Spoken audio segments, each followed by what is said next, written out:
T minus 1 minute.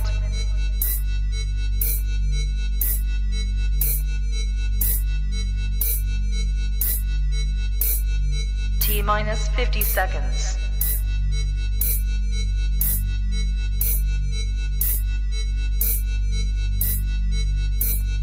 T minus 40 seconds.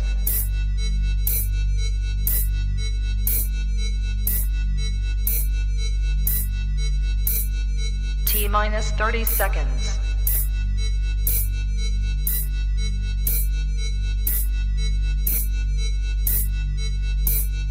T minus 20 seconds.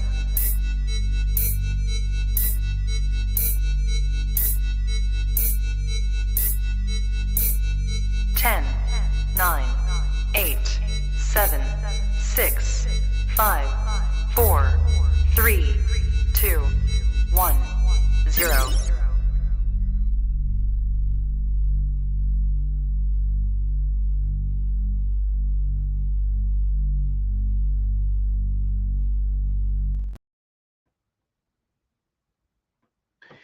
Welcome to Joe Sports Channel. Ladies and gentlemen, and to all the fantastic and wonderful, beautiful Boonie believers, it is July 10th, 2023, 3:01 p.m. Eastern Time, 12:01 Pacific. Ladies and gentlemen, today's show is one epic one, will be happening very, very shortly. For the first time ever, Joe Sports Channel, Joe Booney, and my beautiful co-host will be witnessing a Canadian Football League athlete that is active and playing for the Ottawa Redbacks named Dan Basambombo. But before we welcome Dan Basambombo, ladies and gentlemen, from Vancouver, British Columbia, my wonderful co-host, could not do this without him, Mr. Tino D. Antonio, and the one and only, let's get a drum roll, Dan Basambombo. Hey, how y'all doing? Let's go. Excellent, Dan. I love the energy. This is amazing. Hey, this is an all-Canadian cast, Joe. It is. Yeah, it is. For the first We time. very rarely have an all-Canadian cast. I think this is a first. Is it not? Is it? I think so, because every time we broadcast and interview people, it's broadcast from the United States, Yes. parts of the world. So this is the first time. Yeah, this is a first. Yeah. This is a first. I'm happy. I'm happy to be Right on. Amazing. Dan, Tino, Dan, again, thank you so much for taking time out of your schedule to come on the show. I'm looking forward to ask all these wonderful questions, and I want you to be ready and pumped up like those Ottawa Red Blacks will be roaring on those Grey Cup, hopefully. Let's go. You ready? Let's go, baby. So, Dan, my first question. Yes. You grew up in Congo, and the sport I've seen many young kids playing from various news articles is soccer. As their pastime street games, why did you choose football over soccer to be the sport you wanted to do in your career, and why as a linebacker? Honestly, football really, it wasn't a choice of mine. It was really like me playing with friends, being an athlete that I am. I played different sport, like you can probably see from a resume. I even played badminton, volleyball, soccer, that's part of it. And then I ended up playing football. And then football was brought to me with some friends that I met in school. And he just started like playing at the park just for fun. And at some point, it's like, you know what, bro, you look pretty good. Why don't you come out and try out for the city team? And that's when I went out and I started playing football. Like at first, it's different, right? You go from soccer, kicking a ball, to now using hands for the football.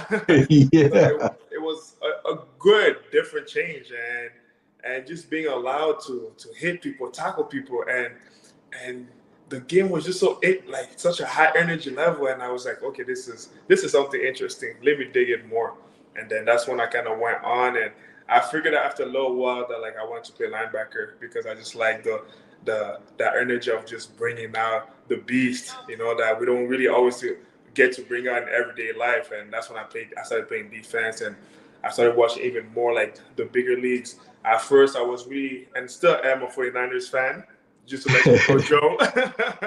And it was a linebacker that I really looked up to. His name was Patrick Willis. He played out there, and that's a linebacker that I always liked the way he played, like the way he approached the game and on and off the field. It was huge for me, and I was like, you know what, I wanna be like him, and I wanna kind of match my game to his game, and that's why I decided to be a linebacker. What is the biggest challenge to be a linebacker? That's my second question. Biggest challenge for people that kind of know football, like American football, you're like the quarterback of the defense. You can't just play close-minded or like just in your own bubble. Like you have to communicate to the front line, so the D line, and you gotta talk to your DBs because you're really the center of everything. It starts by you and it finishes by you. So you really like gotta know what's going on. You gotta call in the formation, the offensive formation. You gotta give in the plays. If there's adjustment through motions, I'm speaking a lot of football terms, but motions is whenever like there's movements from the offense, and then you as a defensive player, you have to adjust to it. So you're really like the captain and like the brain and like the bread and butter for the defense, really. Interesting. That's incredible. It's an incredible story to come from, a third world country, and here you are, a Yes. professional CFL linebacker. Like it's an incredible story, and it's people like yourself that young people will look to and say, you know what, if he could do it, I know I could do it, but you gotta have the heart to do it. It's like you said, somebody said, hey man, I mean, you look really good. You want to try out, and then that was the turning point. That was the turning point Correct. of your life, and here you are. So I mean, my question would be to you is, when you finally got picked at the second round draft as a linebacker for the Ottawa Red Blacks. Yes. What were your thoughts at the time, and what were you doing when you got the news? Like, how did you get the news? Can you give the viewers a little bit of an insight as to how that all developed in your life?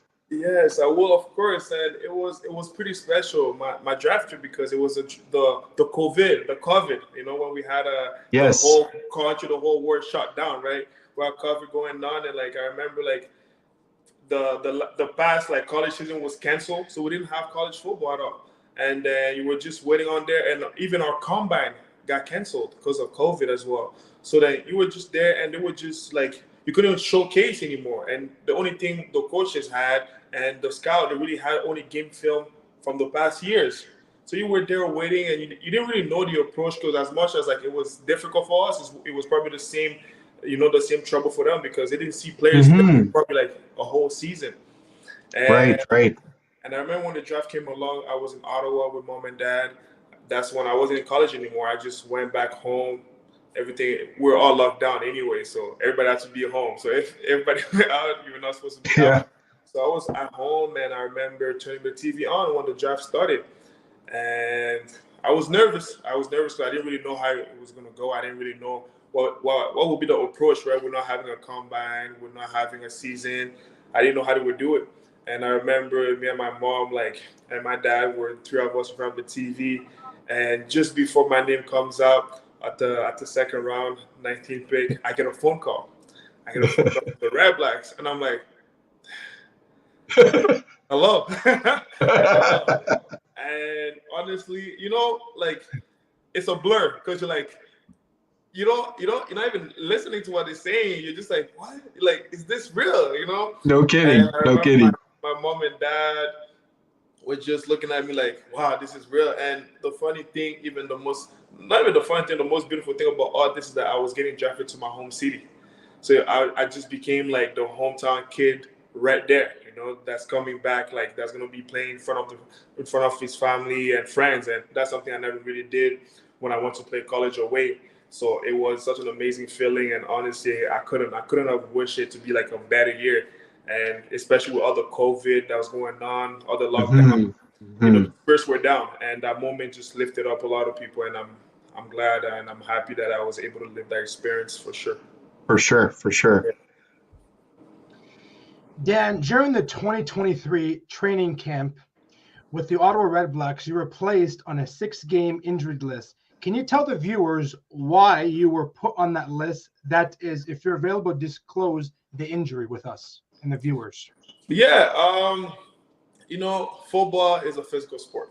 It's a physical sport, and that's something we are going to be aware of. And as much sometimes from the outside looking in, it's like, oh my gosh, he's injured, or is this. But for us, it's the reality of the sport. Like any other jobs, I don't know, sometimes you might be waking up late to go to work. You might be going to work in this traffic, for example. And us, the reality of our sports is that sometimes you get hurt. And it was a simple injury, a simple injury that happened to me, and that just made me grow. Every time you have a setback in sport or in life, I feel like that's where growth happens, right? And especially when you're injured, that's when you got to work your mental. You got to stay strong mentally. You got to even train harder. You got to take care of your mobility and start like taking care of the little stuff that you probably forgot. And that's how like I kind of grew from that and became a better player and a better athlete. I just want to kind of go a little bit back to you referring to when you were selected. Of course, it was the pandemic at that time. Yeah. There was so much uncertainty. And it just didn't affect professional sports. It affected everybody of everyday lives. Correct. So I guess, and with that uncertainty there, which I'm sure you thought of, because you pointed it out just moments ago, like what's going to happen here? How is this all going to come out in the fray of things? Yeah. How did you what did you do with your spare time? I mean, you didn't know how much time there was going to be. Here you are, you were selected. There's this big crescendo in life, and then bang, the pandemic hits. Like, what did you do with your time? And were there any kind of regiments that you had to follow in order to keep in shape, or did you just start eating chips and eating, drinking Coca-Cola and saying, okay, let's party while this closed shutdown is happening? You're like, what did you do with your time? Hey, the truth is, yes, there was a moment of chips and burgers and stuff that I'm not supposed to eat. Of course. I mean, at some point, you're like, it started like, we're going to be locked down for a week, a month, 2 months. And then you're like, oh my gosh, where we going with this? And at a certain point, like, there's days where you wake up, you're more high spirit. And this day, you're just like, okay, let me just watch Netflix. Let me grab a bag of chips and not think about anything else. But the reality is I did maximize my time a lot. Other than football, I'm a big like businessman. Like I love like the business world. So I like trying a lot of different stuff. Right now I have my pressure washing company, pressure/soft washing company that's based in Ottawa called Pressure Clean. I'm also about to launch a mobile app, same concept as an Airbnb, but for parking spaces, and also maximizing the use of the parking in all the cities and the streets. So I've been really like kind of locked in on those businesses aspect of it, and at the end of the day, I believe that like there's always other stuff to do, right? And football is a great sport, but it's not everything. And I think that goes for everybody. Whatever job you do, it doesn't stop there. Like you have so much to bring in this world, and that's something that kind of helped me towards whenever I was going through COVID and that pandemic. It's just like, okay, now let's do something. Find yourself something to do, and that's how I kind of kept myself busy. It's wonderful to see that we have a young athlete as yourself that has that spirited entrepreneurial heart, that drive, that that just football isn't everything.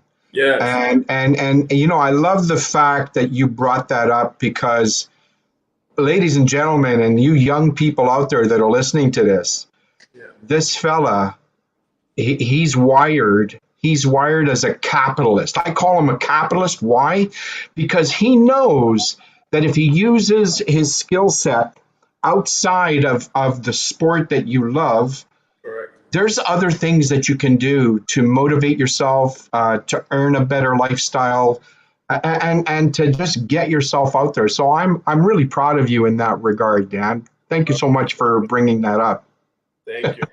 And it's amazing you say football's not everything from an athlete's point of view, because I'll tell you, when there was a pandemic and there was no fans in the stadium, man, I was fuming, and I missed those fans. The fans are everything.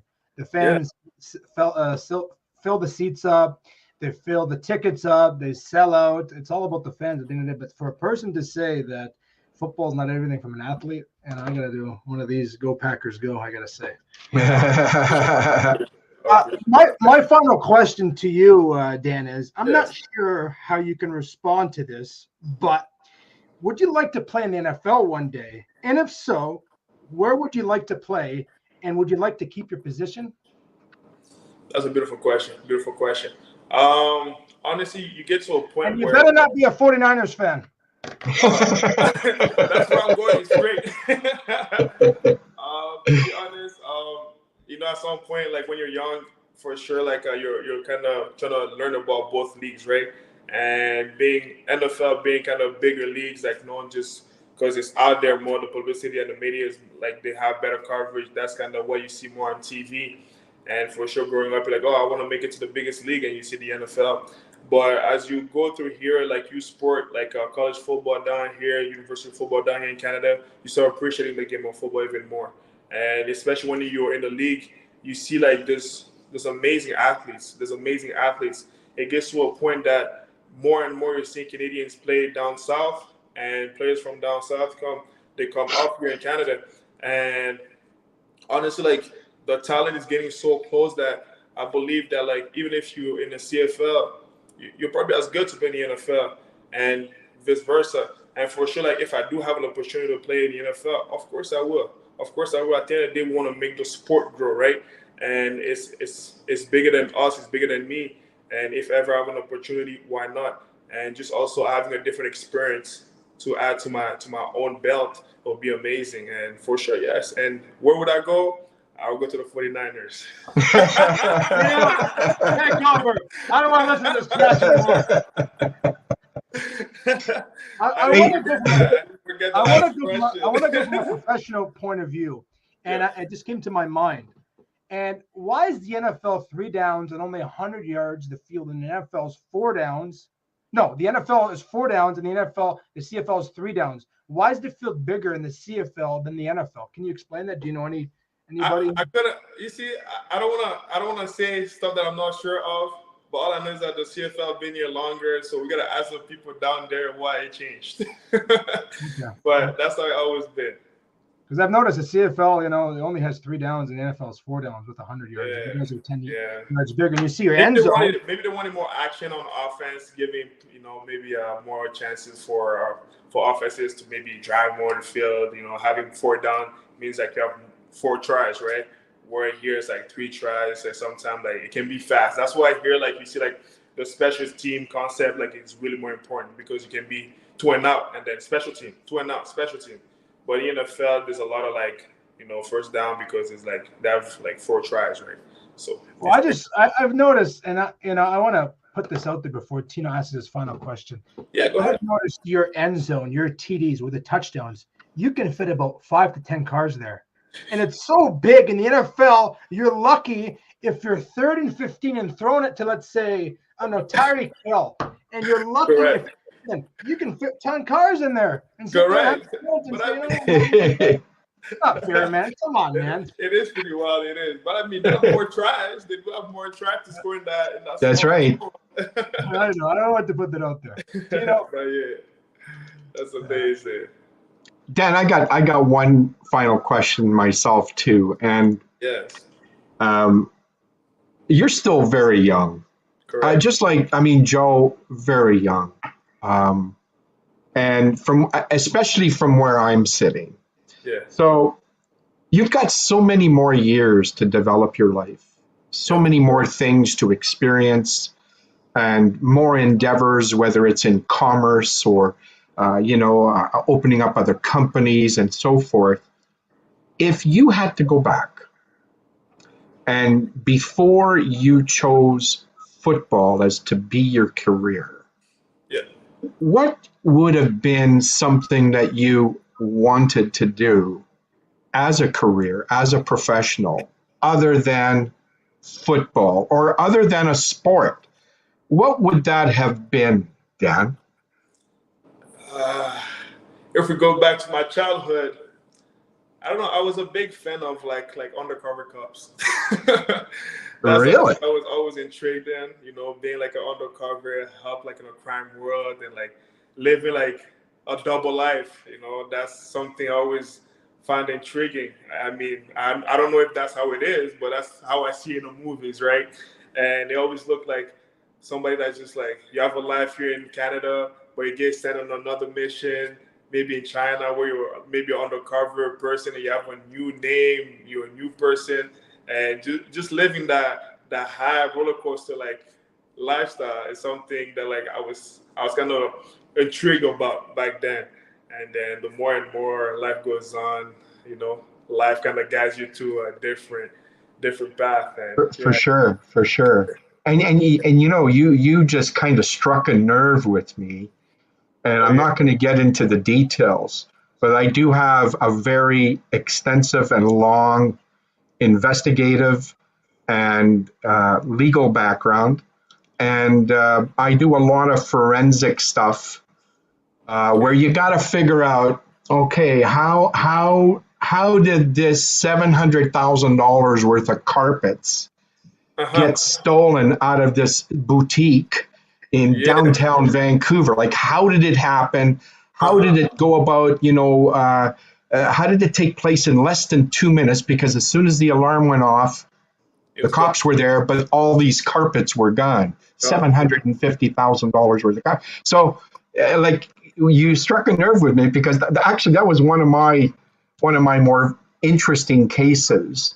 But I can tell you about that in another segment where we're maybe just hanging out, just shooting the shit and talking one-on-one kind of thing. Would But love.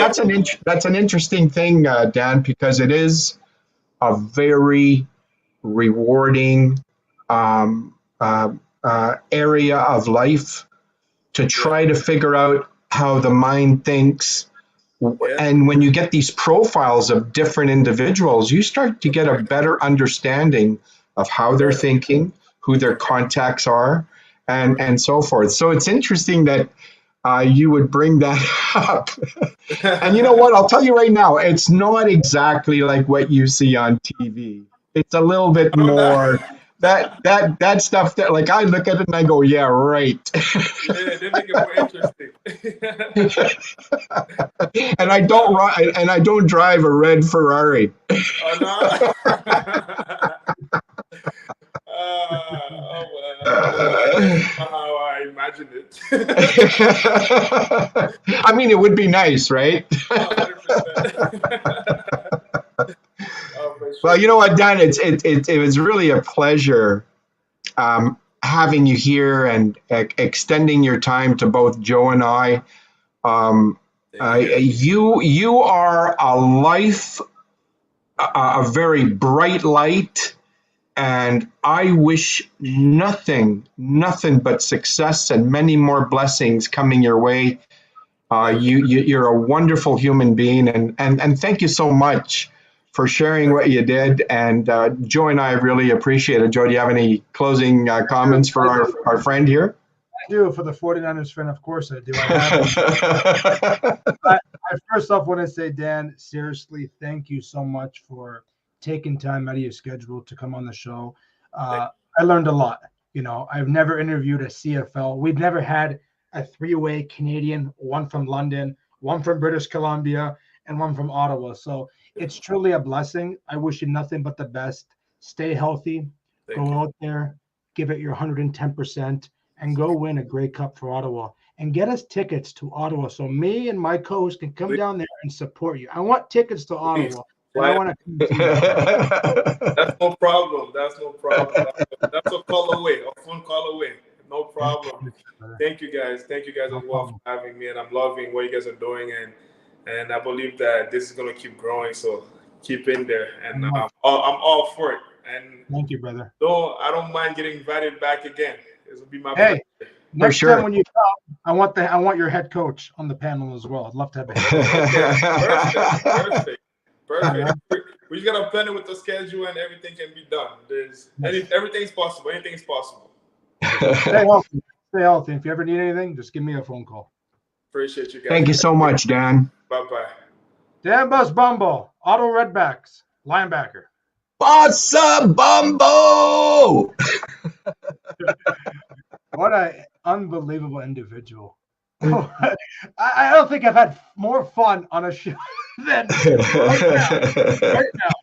You know? Hey, you know what? I mean, it's nice when you can present these questions, and like most guests, we don't tell them what we're going to ask them, and sometimes we put them on the spot, and they go, "Wow, that's a really good question."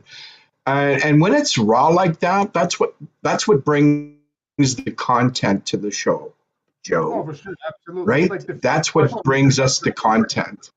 Like the one when you grew up in Congo in the sport, I've seen many young kids playing from various news articles. You know, you don't hear that from anybody down the street. That's a question that No. people don't even ask. You know, But So- anytime anytime you watch, nature shows to do with the third world, and you see these kids, like they're 7 and 8-year-old kids on a mud ground, kicking a football around, barefoot, like you see this so often. So I was intrigued when you first brought to my attention that we were bringing, Mr. Basambombo into the mix here, and I thought to myself, wow, why did he pick football over soccer? Because there's a lot of people that culminated from Africa generally that became professional soccer players in world soccer leagues. There's so many of them, and they're the agility, the speed, just, their feet are like their eyes, the way they move things around. So I'm surprised in this case that, Dan took up the position of a linebacker, but really an interesting story if you think about it, coming from a third world country, and look what he's made of himself. And bravo, Dan, bravo, all the blessings to you, buddy. Applauds to him, and I've always dreamed about having an athlete on the show. I don't care if it's from the NFL or the CFL, but for a person to come from a third world country and to play in the Canadian football in Canada, the second largest country, that's something that will be rewarding for a very long time, and I'll keep for sure. For sure. It was a very good episode, and I wish him nothing but the best for him, his family.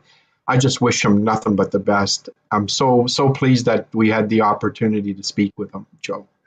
Thank you, Dan. I know you're listening down there, and hey, I'm telling you, get us some tickets. We'll come down. The Joe Sports Channel have a nice podcast down there with you, my friend. So take care of yourself, and God bless you, man.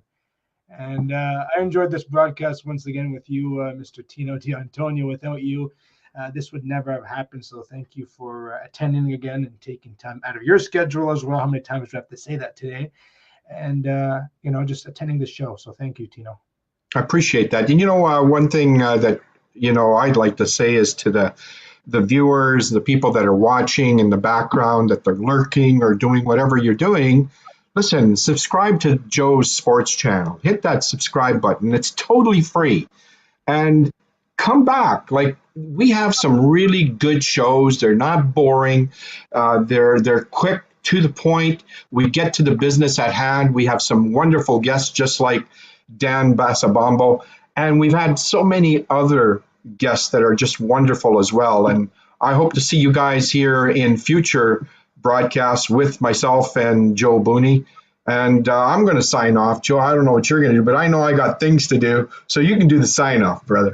I got to sign off. So to all the wonderful, beautiful Booney believers, thank you so much. And we look forward to see you very, very soon. Thanks very much, guys. Thank you, everybody.